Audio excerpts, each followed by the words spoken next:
Mason, it's nice to meet you. What's up? Nice to meet you. I have to say, I was quite surprised to hear that Black Phone was getting a sequel, Mm, considering how the first one ended. Were you as yeah. surprised as we were? Yeah, I was very, very surprised. I mean, I had no idea the film would have the response it did in the first place, but, just seeing that and seeing how many people loved the movie and these characters, and Scott, our director, and our writer, Cargill, they just had an amazing idea and how to continue this story with these characters everybody loves so much. And, I love Finney and I trust them, so it was a no-brainer. I actually think returning to the role of Finney it was kind of like great timing, Mm. especially for this part of your career, because Hmm. you're kind of in that transition between child actor and grown up. Yeah, Because am yeah. I right in saying you just turned 18 over the summer, I is it? did. I did. Yeah, yeah, yeah. So I think having that transition with Finney as well, to Mhm. see him go from, traumatized child to, suffering from PTSD, kind Yeah, of getting to be an adult was yeah. probably a great challenge for you. No, 100%. I mean, the first film was, a kid becoming a teenager and the kind of struggles of that, and also, being kidnapped. But the second one is, a teenager becoming a man and also dealing with the trauma of what happened. And, that was really important to me on showing that the best, I possibly could. And, you know, everybody deals with things differently, and the way Finney, deals with it is by trying not to and trying not to remember it, and as much as he can gaslight himself into believing, it's over and he's dead, and it's all in the past. It doesn't matter.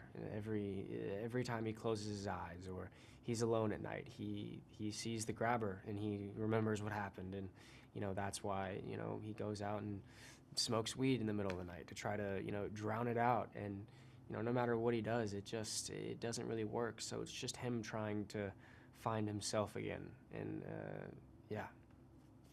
Yeah, some of my favorite scenes actually are the ones that at least stood out to me the most were the ones in the Mm. phone booth because Mm. I don't know about you, but even if I knew that there was someone standing there behind me as I Yeah. turned around, I still would have shot myself. Like Yeah, yeah, yeah, yeah. Especially Ethan in that mask. It was a jump scare. Yeah, were they kind of hard to coordinate? Because as much as they're quite, Mm. simple to a certain Yeah. extent, I'd say they're probably really like complex to kind of choreograph. Yeah, like the phone booth stuff. Yeah, yeah. Yeah, it Because they were was. all I kind of like mean, continuous takes as well, weren't oh, they? 100%. That's an amazing question. There's one scene in this film without spoiling anything. Uh, but it's probably about a 3 minute scene, and it's me in the phone booth, and I'm talking to some people over the phone, and it was a very complicated thing. It was a oneer, and it was very technical, and it took a couple times, but it was a lot of that in this movie, and that's what I love so much about it, and especially the first movie.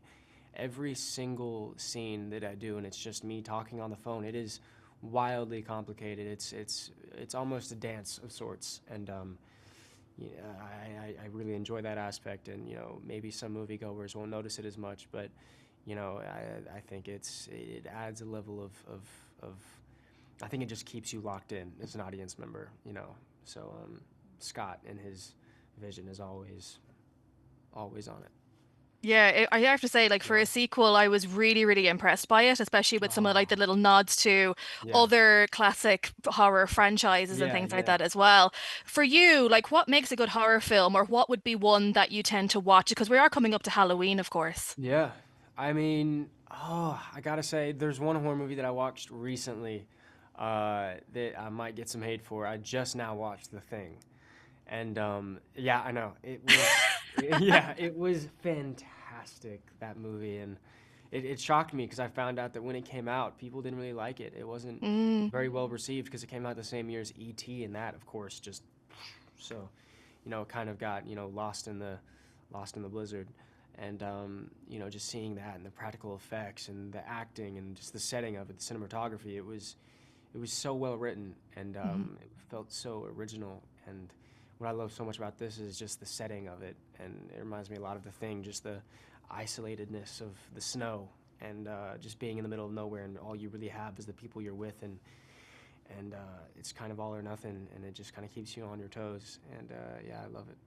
Fabulous. Well, look, before they kick me out, just very, very quickly, you were Mm. filming in Ireland for How to Train Your Dragon. Were there any Belfast, Irishisms? Yes. Were there Belfast. any Irishisms that you picked up along the way? Oof, a lot. A lot, a lot. I was there for like 8 months, and I had such a good time. And I love the people in Belfast. They're awesome. Anybody from Belfast watching, especially Niall.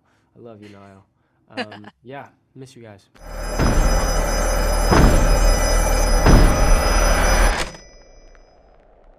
Hello, Finny.